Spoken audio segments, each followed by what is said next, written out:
결론부터 말씀드리겠습니다. 이제 대한민국 대기업은 더 이상 여러분의 노후를 책임져주는 평생 직장이 아닙니다. 입사한 지 고작 3년 된 사원에게도 희망퇴직 안내 메일이 날아오는 게 지금 우리가 마주한 차가운 현실이거든요. 과연 안정적인 직장의 상징이었던 대기업에 무슨 일이 벌어지고 있는 건지 지금부터 그 충격적인 실태를 낱낱이 파헤쳐 보겠습니다.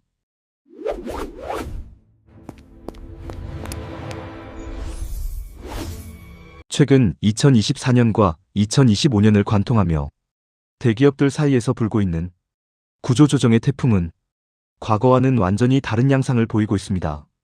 예전에는 회사가 망하기 일보 직전일 때나 사람을 내보냈지만 지금은 돈을 아주 잘 벌고 있는 흑자 기업들이 앞장서서 사람을 줄이고 있거든요. 말 그대로 상시적인 인력 감축 시대가 열린 셈입니다. 가장 대표적인 사례가 바로 KT입니다. 최근 전체 인력의 6분의 1에 달하는 인원이 희망퇴직을 신청했는데요. 최대 4억 원이 넘는 위로금을 내걸며 대규모 인력 리빌딩에 나섰습니다. 전통적인 통신 중심 기업에서 인공지능과 정보통신 기술을 결합한 기업으로 변신하기 위해 기존 인력을 과감히 정리하고 있는 거죠. LG전자의 상황도 크게 다르지 않습니다. 가전시장의 수요 침체와 중국 기업들의 무서운 추격에 대응하기 위해 50세 이상이나 저성과자를 중심으로 조직 슬림화를 진행 중이거든요. 특히 TV 사업 부문처럼 성장이 정체된 곳을 중심으로 사무직 인원을 선제적으로 줄이고 있습니다. SK그룹의 배터리 계열사인 SK온이나 NC소프트 같은 곳은 아예 권고사직과 희망퇴직이 일상화된 분위기입니다. 업황이 조금만 나빠져도 즉각적으로 인력을 감축하며 비용 절감에 나서고 있는 거죠. 삼성전자조차도 해외 자회사를 중심으로 최대 30%의 인력을 감축하겠다는 계획을 검토 중이라고 하니 안전지대는 어디에도 없다고 봐도 무방합니다.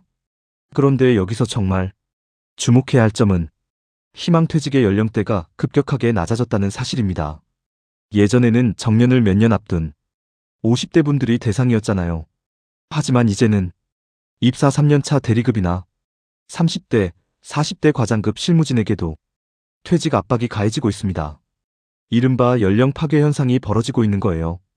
이게 왜 무서운 일이냐면요. 조직의 허리 역할을 하던 3040 세대가 이제는 가장 먼저 잘려나갈 위기에 처했기 때문입니다. 그동안 중간 관리자들이 해오던 데이터 취합이나 보고서 작성, 기획 초안 같은 일들을 이제는 인공지능이 더 빠르고 정확하게 해내고 있거든요. 굳이 비싼 월급을 주며 중간 관리자를 둘 필요가 없어진 거죠. 결국 기업 조직은 의사결정을 내리는 소수의 리더와 인공지능을 부리는 실무 오퍼레이터로 양극화되고 있습니다. 그 사이에 낀 3040 세대의 설 자리가 증발하고 있는 셈이죠. 평생 직장이라는 믿음 하나로 충성해온 중추 세력들에게는 그야말로 마른 하늘의 날벼락 같은 소리입니다. 잠깐 여기서 우리가 생각해봐야 할 의문이 있습니다. 회사가 이익을 내고 있는데 왜 굳이 사람을 내보내는 걸까요? 기업들은 이를 미래를 위한 군살빼기라고 부릅니다. 지금 당장은 돈을 벌고 있지만 미래의 불확실성에 대비하기 위해 미리미리 인건비를 줄여서 현금을 확보하겠다는 전략이죠. 기업 입장에서는 인건비 비중을 줄여서 확보한 돈을 인공지능이나 로봇 같은 신사업에 투자해야 주주들에게 인정받을 수 있습니다. 마른 수건도 다시 짠다는 심정으로 기존 인력을 정리하는 거예요. 주주 자본주의 관점에서는 합리적인 경영일지 몰라도 노동자 입장에서는 이보다 더한 배신감이 있을까요? 과거에는 수년치의 연봉을 위로금으로 얹어주며 나가는 사람에 대한 예우를 갖추기도 했답니다. 하지만 요즘은 그 위로금 규모조차 줄어들고 있는 추세더라고요. 구조조정을 특별한 비상 상황이 아니라 평범한 경영활동으로 인식하기 시작했기 때문입니다. 그냥 소모품처럼 쓰다가 필요 없으면 내보내는 방식이 점점 노골화되고 있는군요. 케이블 TV 시장의 축소로 창사 이래 첫 희망퇴직을 받은 LG헬로비전의 사례만 봐도 알 수 있습니다. 특정 업계의 위기가 닥치면 연차에 상관없이 누구나 퇴직 대상이 될 수 있다는 걸 보여주는 상징적인 사건이었지요.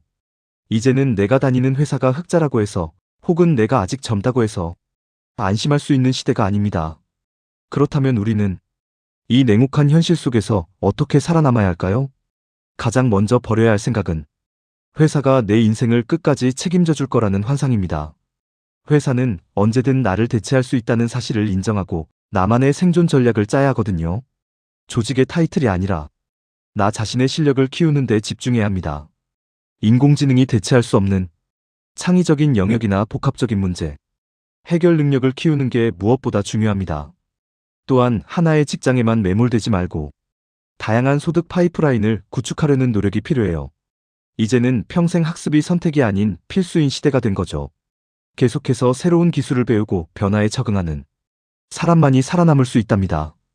오늘 우리가 살펴본 대기업 구조조정의 현실은 단순히 남의 나라 이야기가 아닙니다.